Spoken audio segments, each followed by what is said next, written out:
जलदश्यामाः सार्ङ्गज्याघातकर्कशाः त्रैलोक्यमण्डपस्तम्भाः चत्वारो हरिबाहवः। इदानीं काव्यप्रकाशे लाक्षणिकशब्दस्य निरूपणं प्रारभते। तत्र इदं स्पष्टं वर्तते यत् यः शब्दः लक्षणया अर्थम् उपस्थापयति स शब्दः लाक्षणिकः लक्षणा वा उच्यते। लक्षणा ज्ञानं विना लाक्षणिक शब्दस्य स्वरूपं ज्ञातुं न शक्यते। अतः काव्यप्रकाशकारः पूर्वं लक्षणा स्वरूपं प्राह। कारिका वर्तते मुख्यार्थबाधे तद्योगे रूढितोऽथ प्रयोजनात् अन्योर्थो लक्ष्यते यत्सा लक्षणारोपिता क्रिया। अत्र मुख्यार्थबाधे इति पदं वर्तते। मुख्यश्चासौ अर्थः मुख्यार्थः। तस्य मुख्यार्थस्य बाधे सति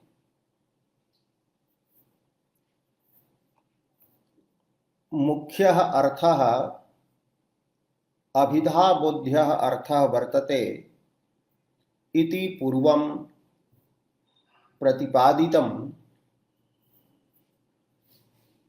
स मुख्योऽर्थः अत्र मुख्यार्थे शब्दस्य अभिधा व्यापारः भवति इति पूर्वम् उक्तम्। तो वाच्यार्थः मुख्यार्थ शब्देन बोध्यः। किन्तु अन्ये वदन्ति यत् मुख्यार्थ शब्देन यदि केवलः वाच्यार्थः गृह्यते तर्हि यत्र वाच्यार्थान्वयस्य बाधः नास्ति काकेभ्यो दधिरक्षताम् इत्यादौ तत्र लक्षणायाः लक्षणस्य वा अव्याप्ति स्यात्। अतः मुख्यार्थ शब्देन विवक्षितार्थः अत्र ग्राह्यः, अर्थात् तात्पर्यार्थः इति स्वीकरणीयम्। तो मुख्यार्थस्य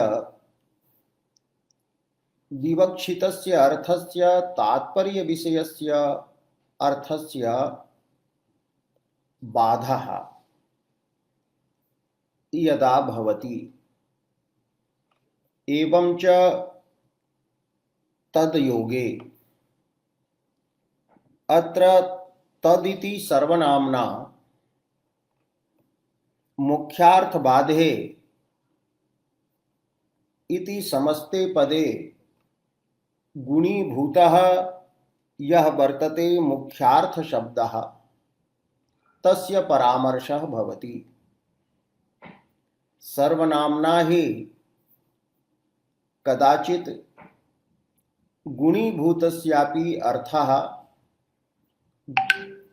गुणीभूतस्यापि अर्थस्य परामर्शः भवति।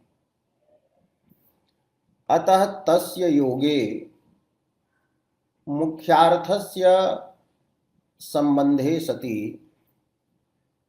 मुख्यार्थस्य संबंधः भवेत्। अनन्तरं रूढितः इति तसिल् प्रत्ययान्तः शब्दः प्रयोजनात् इति पंचम्यन्तः, अतः रूढे प्रयोजनात् वा रूढ़ी प्रयोजनयोः अन्यतरत इति त्रीणि निमित्तानि यदा भवन्ति तदा शब्देन अन्यः अर्थः लक्ष्यते उपस्थाप्यते। अतः उक्तम मुख्यार्थ बाधे सति मुख्यार्थ संबंधे सति रूढ़ि प्रयोजनयोः अन्यतरस्मिंश्च सति शब्देन अन्यः अर्थः मुख्यार्थ भिन्नः अर्थः यत लक्ष्यते यया लक्ष्यते सा शब्दवृत्तिः लक्षणा अस्ति। अत्र यत इति यत् पदं वर्तते तत् यया इत्यर्थे अव्ययम् अस्ति। अतएव साहित्य दर्पणे लक्षणाया लक्षणस्य प्रसंगे अभिहितं मुख्यार्थबाधे तद्युक्तो ययान्योर्थः प्रतीयते रूढ़े प्रयोजनाद्वासो लक्षणा शक्तिरर्पिता इति अत्र साहित्य दर्पण कृता यया इति पदं प्रयुक्तम्। एतेन प्रतीयते यद यदिति पदं ययार्थकम् अव्ययम् वर्तते, किंतु अपरे वदन्ति यत् लक्ष्यते इत्यत्र लक्ष्य धातुः यः वर्तते स निजन्तः वर्तते। लक्षयति इति अर्थः भवति, शब्दस्य प्रसंगः अस्ति।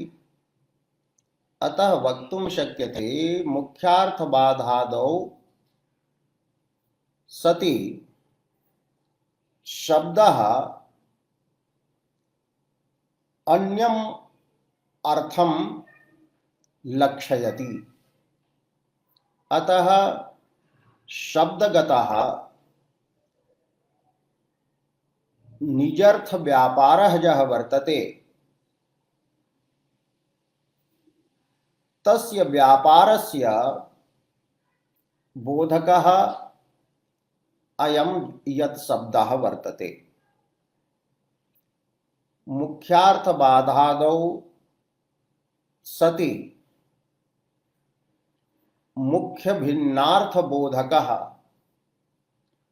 अर्थात मुख्यार्थ भिन्नार्थ विषयकः यह बोधः तस्य बोधस्य जनकः यह वर्तते शब्दनिष्ठः व्यापारः स व्यापारः लक्षणा उच्यते। इति लक्ष्यते इति पदं प्रेरणा निजर्थं वर्तते, प्रेरणा निज प्रत्ययान्तं वर्तते इति वदन्ति। अतएव काव्यप्रकाशस्य विवरणे लिखितं वर्तते लक्ष्यते इति निजन्तम्। निजर्थस्तु हेतोः शब्दस्य व्यापारः वर्तते। व्यापारांशे तु प्रथमयैव अन्वयः इत्यादि तत्र उक्तं वर्तते। अस्तु, एतन्निश्चितं यत् शब्दस्य कश्चन सव्यापारः, येन व्यापारेण शब्दः मुख्यार्थसम्बद्धम् अन्यम् अर्थम् उपस्थापयति। स व्यापारः लक्षणा उच्यते।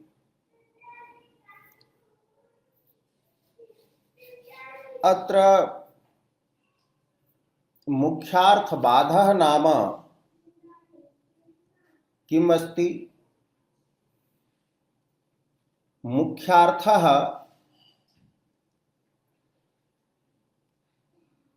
वाच्यार्थः यदि गृह्यते, पदार्थः गृह्यते, तर्हि पदार्थस्य बाधः कदाचिदपि न संभवति। गंगायां घोषः इत्यत्र गंगा पदार्थः यः वर्तते प्रवाह विशेषः, तस्य प्रमाणान्तरेण बाधः न भवति। प्रत्यक्षादि प्रमाणेन प्रवाह रूपस्य पदार्थस्य उपलम्भः भवत्येव। एवं घोष पदार्थः यः वर्तते सोऽपि प्रत्यक्ष विषयः भवति। अतः पदार्थस्य बाधः न संभवति। तर्हि मुख्यार्थस्य बाधः इत्यनेन किं ग्राह्यम्? तर्हि मुख्यार्थान्वयस्य बाधः। तत्रापि तात्पर्य विषयः यः वर्तते वक्तुः, तात्पर्यस्य विषयः यः वर्तते अन्वयः, तस्य एव बाधः अत्र मुख्यार्थ पदार्थः वर्तते। बाधो नाम प्रमाणान्तरेण विरोधः अस्ति। यदि केनचित् उच्यते गंगायां घोषः इति, तर्हि अत्र वाक्यरूपः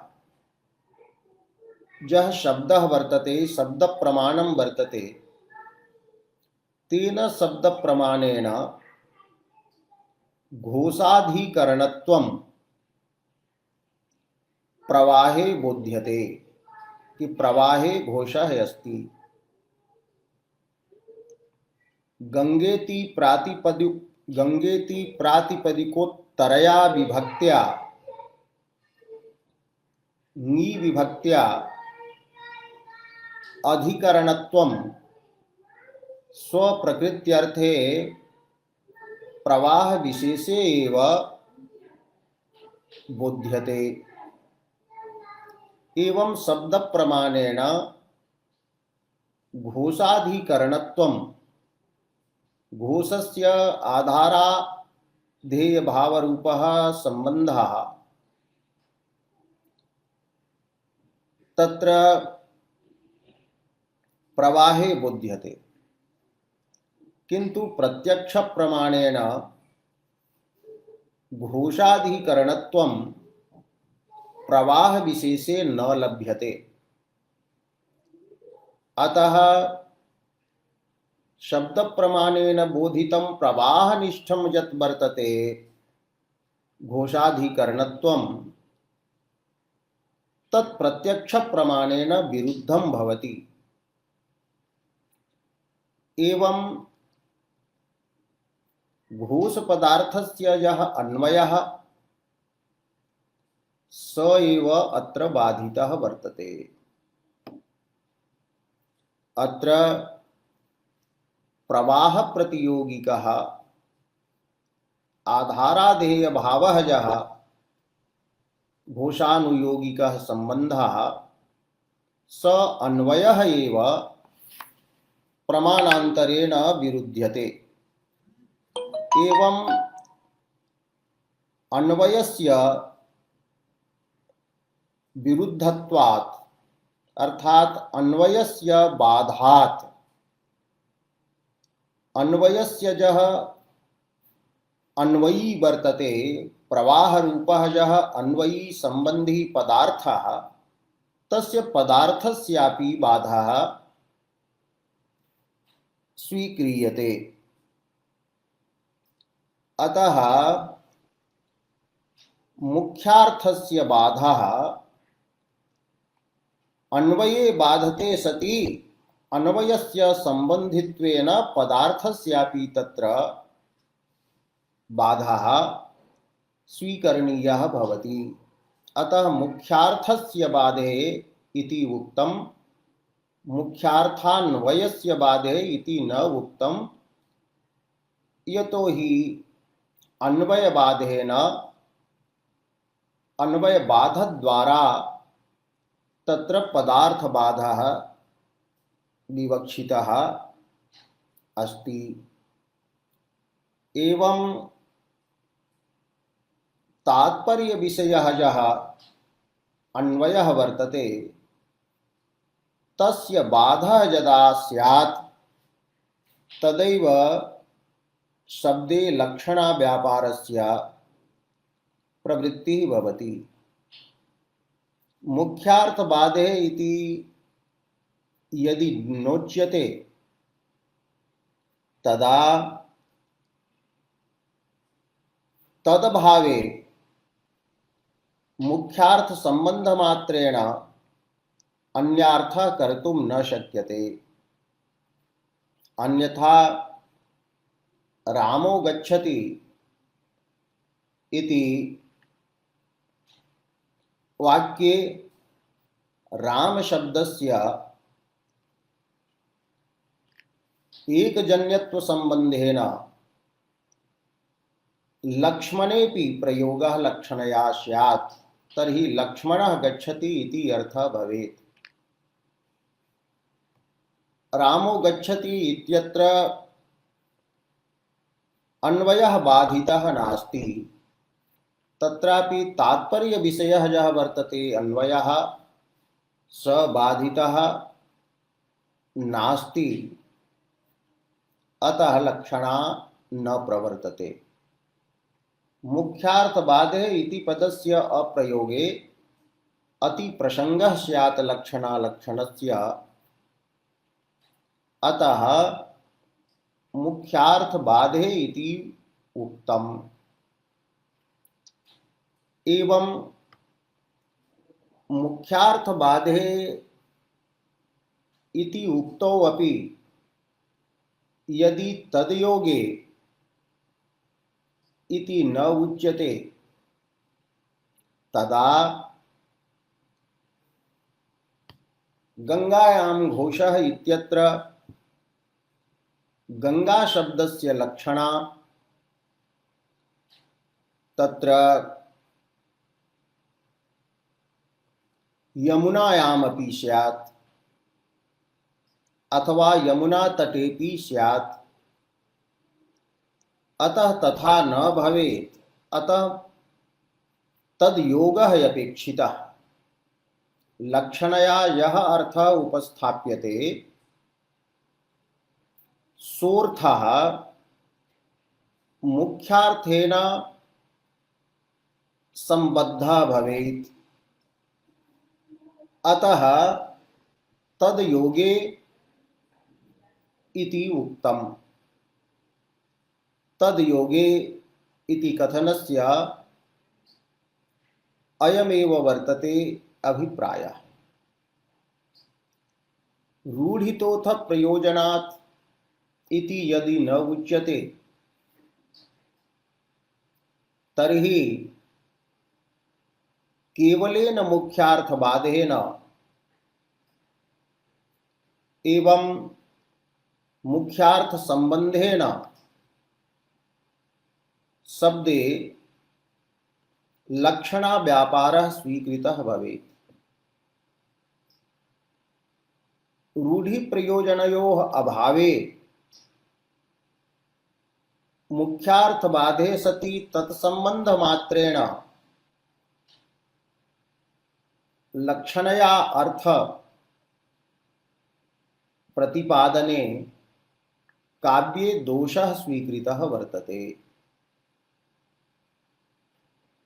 स दोषः वर्तते नेयार्थत्वनामकः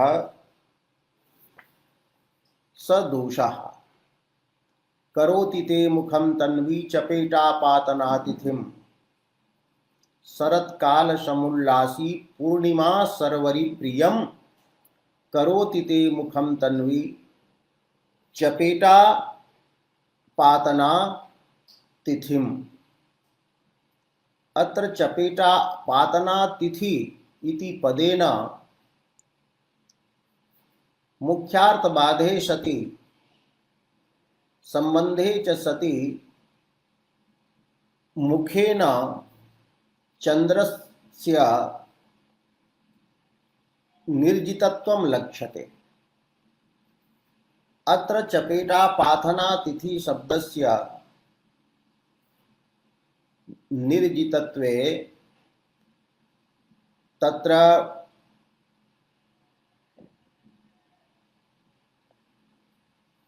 रूढ़िः नास्ति नापि च प्रयोजनं वर्तते। अतः निषिद्धा एषा लक्षणा या वर्तते सा काव्ये ग्राह्या नास्ति। अतएव उक्तं निरूढ़ा लक्षणा काश्चित् सामर्थ्यादभिधानवत् क्रियन्ते साम्प्रतं काश्चिन्नैव तु असक्तितः। असामर्थ्यजन्या लक्षणा असामर्थ्य प्रयोज्या लक्षणा अत्र ग्राह्या नास्ति। किंच यथा श्वेतो धावति इत्यत्र श्वेत शब्दस्य गुणिनी श्वेत गुणवती आस्वादौ यथा लक्षणा स्वीक्रियते गुणिनी तथैव अत्र रूपं द्रव्यम् इति अनिष्टः प्रयोगः भवेत्। रूपं हि द्रव्ये भवति अर्थात रूपं तेजः इति उच्यते। तर्हि रूपं तेजः अस्ति इत्यत्र मुख्यार्थबाधोऽपि वर्तते। यतो हि रूपस्य तेजसा सह अभेदान्वयः बाधितः वर्तते। रूपा भिन्नं तेजः इत्यन्वयः प्रमाणान्तरेण विरुद्धः अस्ति। तर्हि रूपं जन्यं भवति। द्रव्यं गुणस्य रूपगुणस्य जनकं भवति। तेजः जनकं वर्तते। अतः जन्यजनक भाव संबंधेन अत्र रूप शब्दस्य रूपवती लक्षणा यदि स्वीकरणीया भवति तर्हि रूपं द्रव्यम् इति वाक्यमपि शुद्धं स्यात्। किन्तु रूपं तेजः गुणः द्रव्यम् इत्यादयः प्रयोगाः न भवन्ति। यतो हि गुणशब्दस्य गुणिनि, रूपशब्दस्य रूपवती, प्रयोग प्रवाहः नास्ति, रूढ़िः नास्ति। अतः रूढ़ेः अभावे एवं च प्रयोजनस्य अभावे लक्षणा न भवति, निर्दुष्टा लक्षणा न भवति इति ज्ञापनार्थम् अत्र रूढ़ितोऽथ प्रयोजनात् इति उक्तम्। अत्र तद्योगे इति उक्तम् इत्यनेन मम्मटः विवक्षति यत् शक्यसम्बन्धः लक्षणा नास्ति, यथा न्यायनये शक्यस्य सम्बन्धः लक्षणा उच्यते। एवमेव अलंकार शास्त्रेपि पंडितराजादिभिः शक्य संबंधः एव लक्षणा इति उक्तम्। शक्य संबंधस्यैव लक्षणात्वं स्वीकृतम्। किन्तु तद्योगे इति कथनेन मम्मटेन सूचितं यत् शक्य संबंधः लक्षणा नास्ति, अपितु शब्दे प्रवर्तमानस्य लक्षणा व्यापारस्य हेतुः वर्तते। शक्य संबंधः एवं मुख्यार्थबाधे सति तात्पर्य विषयस्य अन्वयस्य प्रमाणान्तरेण विरोधे सति तथा च मुख्यार्थस्य संबंधे सति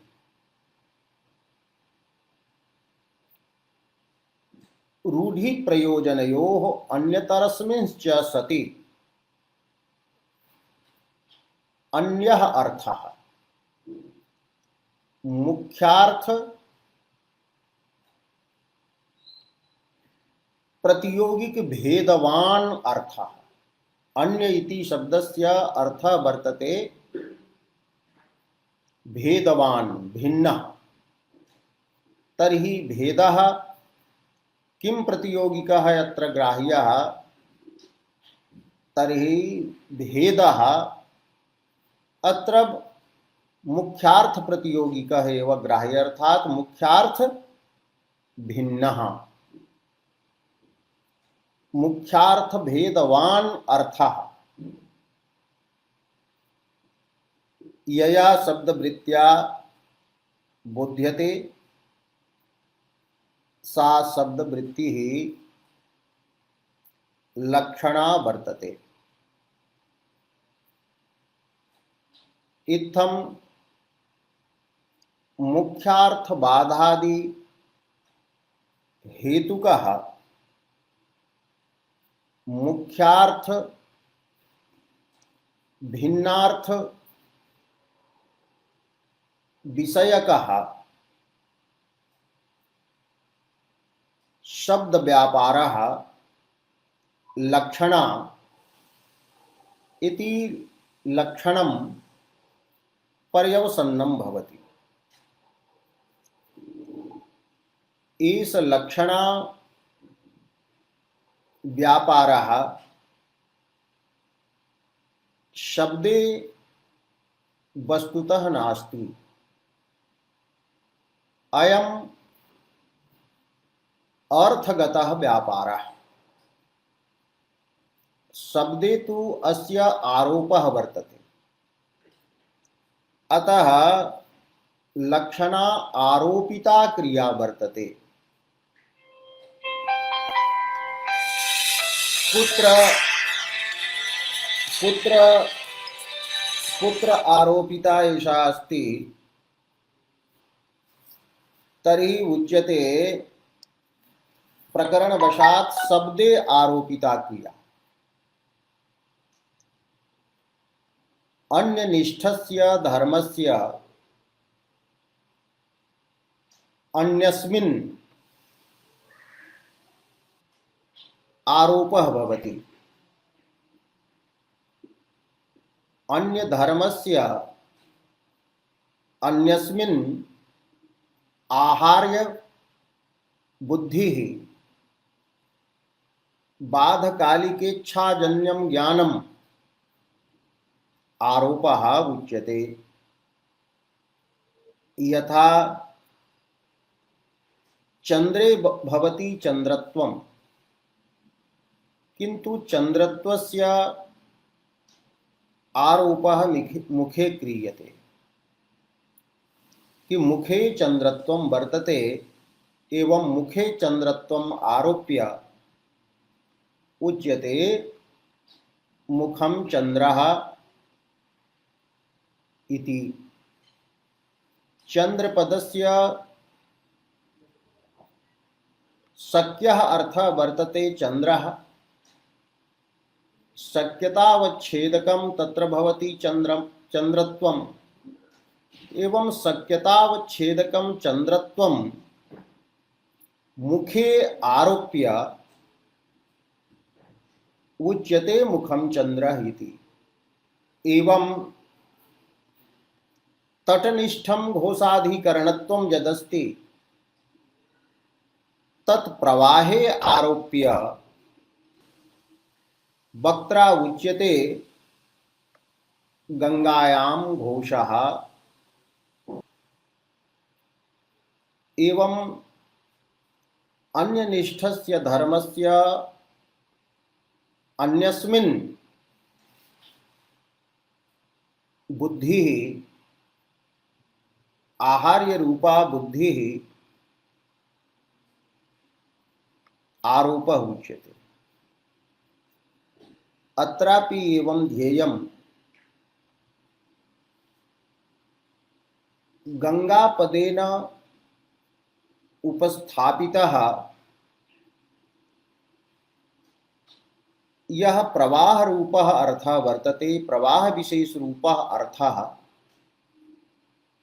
तस्य एव अन्वयः घोष पदार्थेन बाधितः अर्थः। अतः प्रवाह रूपः अर्थः एव बाधितः सन् तट रूपम् अर्थम् उपस्थापयति। एवं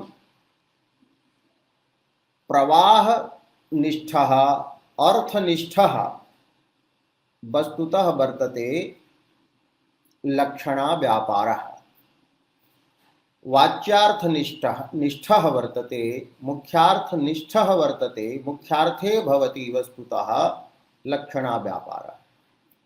किंतु अयं लक्षणा व्यापारः गंगा शब्दे आरोप्यते।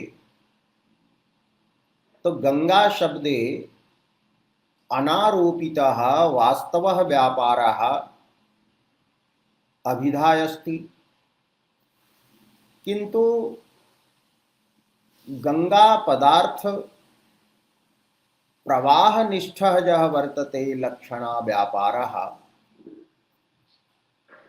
तस्य आरोपः गंगा शब्दे क्रियते।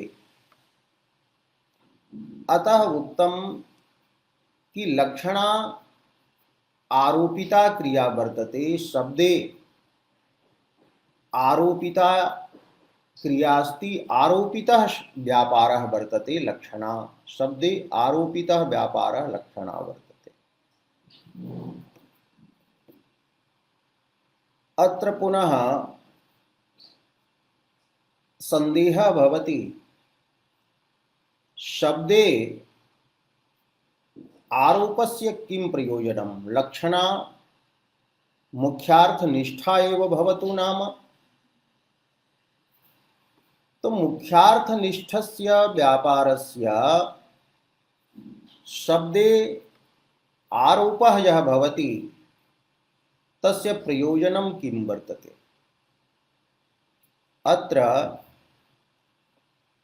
उत्तरं द्विधा भवति। एकम उत्तरं वर्तते व्यवहारः। व्यवहारे जनाः कथयन्ति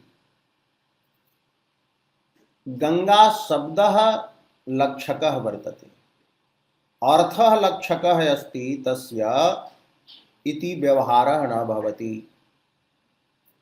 लक्षणायाः व्यवहारे प्रतीतिः शब्दे एव भवति। गंगा शब्दः लाक्षणिकः वर्तते, लक्षकः वर्तते इति। व्यवहारः वर्तते, लोकः यः वर्तते, लोक व्यवहारः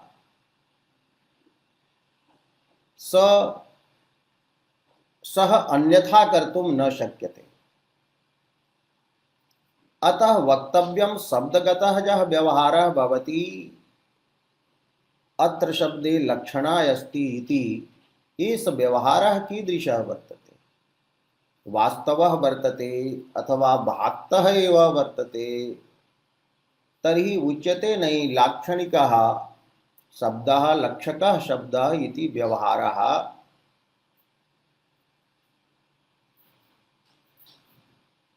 यः भवति स आरोपित लक्षणा व्यापार वशात् भवति। आरोपितः तत्र वर्तते, तो व्यवहारः तत्र कारणं वर्तते आरोपस्य। लोकः वर्तते। एवं द्वितीयं कारणं भवति शास्त्रम्। शास्त्रे व्यवस्था कृता वर्तते यत् प्रकृतिपदं तमेव स्वार्थं बोधयति। यः स्वार्थः प्रत्ययार्थेन अन्वितः भवति। एवं प्रत्ययः यः भवति स तमेव अर्थं बोधयति योऽर्थः प्रकृत्यर्थेन अन्वितः भवति। तत्र उदाहरणरूपेण द्रष्टुं शक्यते यथा घटम्। अत्र घट इति प्रातिपदिकं प्रकृतिः अस्ति। यस्मात् प्रत्ययः क्रियते स शब्दः प्रकृतिः उच्यते। प्रकृतिः द्विधा भवति मुख्यतः प्रातिपदिक रूपा धातु रूपा च। प्रकृतेः यः विधीयते स एव प्रत्ययः। तर्हि घटम इत्यत्र घट इति प्रकृतिः वर्तते, तो घट रूपा प्रकृतिः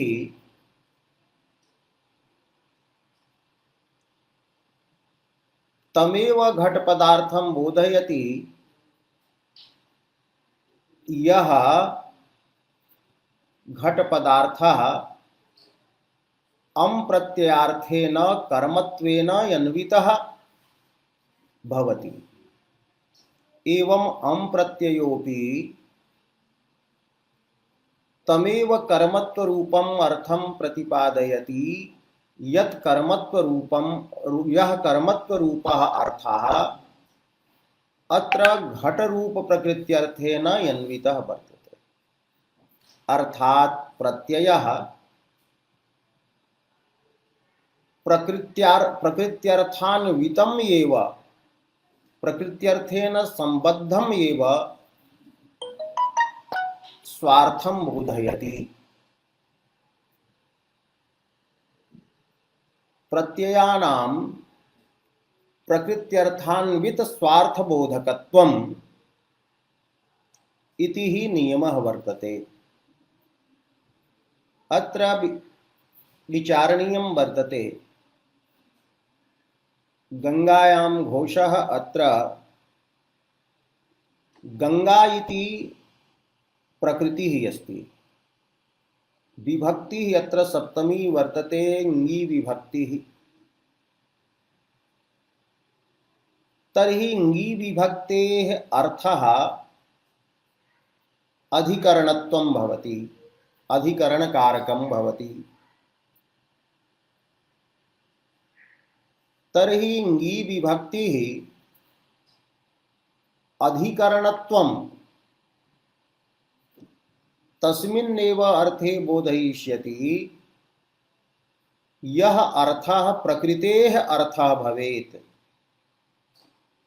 गंगा पदस्य अर्थः भवेत्।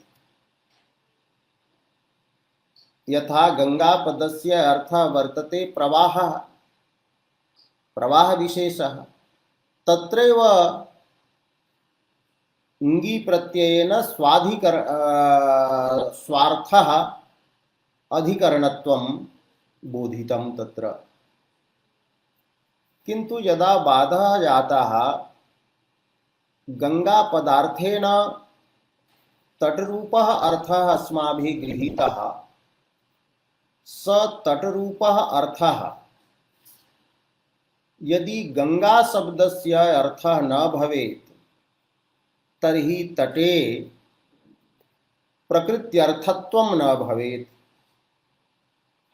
तत्र तटे ङी विभक्त्यर्थस्य अधिकरणत्वस्य अन्वयः न भवेत्, यतो हि नियमः वर्तते प्रकृत्यर्थे एव प्रत्ययः स्वार्थं बोधयति। तो लक्ष्यार्थः यः वर्तते तस्य प्रकृत्यर्थत्वस्य सिद्धये लक्षणायाः आरोपः शब्दे करणीयः। प्रकृत्यर्थः कः भवति? यः प्रकृतेः वृत्त्या उपस्थापितः भवति। यदि अत्र गंगारूप प्रकृतेः वृत्तिः व्यापारः वा लक्षणा न स्वीक्रियते तर्हि पदवृत्त्या तटस्य उपस्थितिः न स्यात्। गंगा पदनिष्ठ वृत्तिजन्योपस्थिति विषयत्वं तटे न भवेत्। तटस्य प्रकृत्यर्थत्वं न स्यात् तर्हि लाक्षणिकार्थः यः बोध्यते, लाक्षणिकार्थ शाब्दबोधः यः भवति कि गंगा तटे घोषः, गंगा तटे घोषः, एतादृशः यः लक्षणा प्रयोज्यः शाब्दबोधः भवति स शाब्दबोधः न स्यात्। एवं लक्ष्यार्थस्य प्रकृत्यर्थत्व सिद्धये शक्यार्थनिष्ठः अपि यः वर्तते व्यापारः, तस्य व्यापारस्य आरोपः शक्ते पदे करणीयः। एवं लक्षणा व्यापारस्य आश्रयः तत्र प्रवाह विशेष रूपः अर्थः, तस्य वाचकश्च वर्तते गंगा शब्दः।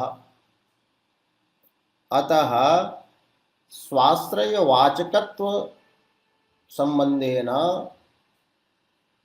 स्वाश्रयवाचकत्वेन प्रवाह रूपार्थ निष्ठापि लक्षणा गंगा शब्दे बोधनीया। एवं अर्थनिष्ठः एष व्यापारः शब्दे आरोपितः वर्तते, अतः उक्तं लक्षणा रूपिता क्रिया इति। अलंकार शास्त्रे लक्षणा स्वरूप विषये द्विधा मतं वर्तते। शक्य संबंधः लक्षणा एवं च शक्य संबंध हेतुकः शब्द आरोपितः व्यापारः लक्षणा इति। किन्तु अग्रे मम्मटेनापि उक्तं तद्विषये तत्रैव विचारयिष्यते। अभिधेया विना भूत प्रतीतिः लक्षणोच्यते। अभिधेयेन वाच्येन संबद्धस्य अर्थस्य प्रतीतिः एव लक्षणायस्ति इति अग्रे उक्तं वर्तते। मीमांसक मतम् एतदस्ति। अत्र प्रतीति शब्दः यः वर्तते तत्र भावे यदि तिन् प्रत्ययः स्वीक्रियते तर्हि प्रतीति शब्दस्य अर्थः भवति ज्ञानम्। तत्रापि ज्ञानं यत्र किं ग्राह्यम्, अतः काव्यप्रकाश विवरणे उक्तम् उपस्थितिः अस्ति, न तु शाब्दबोधः। उपस्थितिः पदश्रवणेन अर्थस्य स्मृतिः उच्यते। शाब्दबोधस्तु उपस्थितानाम् अर्थानाम् अन्वयस्य बोधः उच्यते। अतः विवरणकारः वदति प्रतीतिः इति उपस्थितिः वर्तते। अर्थात वाच्य संबद्धस्य अर्थस्य उपस्थितिः एव लक्षणा अस्ति। तो उपस्थितिः वर्तते व्यापारः। एषा उपस्थितिः गंगा पदेन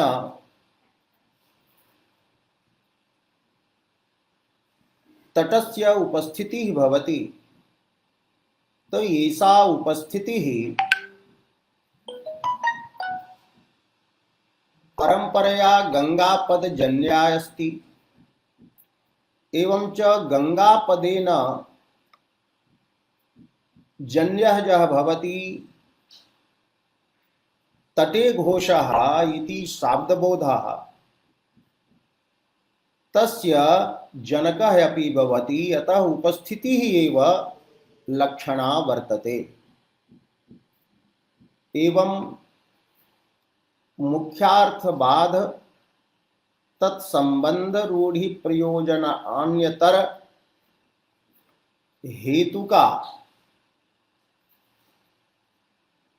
शक्य भिन्न शक्य संबद्धार्थ विषया उपस्थिति ही लक्षणा अस्ति। एवं लक्षणा ज्ञान विशेष रूपा भवति। एषा ज्ञान रूपा लक्षणा तत्र आरोपिता वर्तते। शब्दे आरोपिता सा प्रतीतिः भवति, आरोपिता भवति। इति प्रतीति शब्दे अभिधा भावे तीन प्रत्ययं स्वीकृत्य व्याख्यानं कृतम्। किन्तु अन्ये प्रतीयते अनया इति प्रतीतिः इति तीन प्रत्ययं करणे विदन्ति। तेन अभिधेयार्थ संबद्धार्थ प्रतीतेः उपस्थितेः करणभूतः व्यापारः लक्षणा इति अस्ति। एवं अत्र काव्यप्रकाशे यत् लक्षणं वर्तते तद् विषये द्विधा व्याख्यानं लब्धं। प्रतीतिः लक्षणा एवं च व्यापारः लक्षणा। तत्र प्रायेण व्यापार रूपता एव लक्षणाया स्वीकृता। यदस्तु किन्तु अत्र सुकुमारमतिभिः अस्माभिः एतदेव ज्ञातव्यं यत् यदा मुख्यार्थस्य अर्थात मुख्यार्थान्वयस्य तात्पर्य विषयान्वयस्य यदा बाधा भवति अन्येन प्रमाणेन विरोधः भवति, पुनश्च मुख्यार्थस्य संबंधः भवति, रूढ़िः प्रयोजनं वा भवति, तदा शब्दः येन व्यापारेण अन्यम अर्थम मुख्यार्थ संबद्धम अन्यम अर्थम उपस्थापयति स व्यापारः लक्षणा वर्तते। एषा लक्षणा वस्तुतः अर्थगता अस्ति, किन्तु शब्दे एषा आरोपिता अस्ति इत्यर्थः संपद्यते। लक्षणायाः निरूपणं किमर्थं? लक्षणा तो शास्त्रान्तरेपि निरूपिता वर्तते। तर्हि वस्तुतस्तु अत्र व्यंजकः एव शब्दः निरूपणीयः भवति। व्यंजक शब्दे क्वचित् अभिधा मूल व्यंजना भवति, क्वचित् लक्षणा मूल व्यंजना भवति। तो अभिधा मूल व्यंजना तदैव ज्ञातुं शक्यते यदा अभिधा स्वरूपं ज्ञायते। एवं लक्षणा मूला व्यंजना तदैव ज्ञातुं शक्यते यदा लक्षणायाः स्वरूपं ज्ञायते। किंच लक्षणा स्वरूपम अज्ञात्वा कश्चिदपि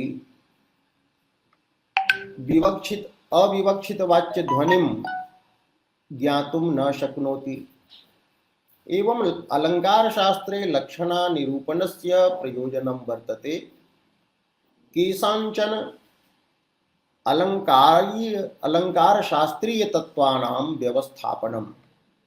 यथा ध्वनिः अविवक्षित वाच्यो ध्वनिः, अर्थांतर संक्रमित वाच्यः, अत्यंत तिरस्कृत वाच्यः। एवं रूपकालंकारः मुखं चंद्रः इत्यादौ। एवं च साध्यवसाना लक्षणायाः गौण्याः तत्र अतिशयोक्त्यलंकारे उपयोगः भवति। अतएव लक्षणायाः यत्र स्वरूपं निरूपितम्। इत्थं वक्तुं शक्यते यत् मुख्यार्थबाधस्य तद्योगस्य च लक्षणां प्रति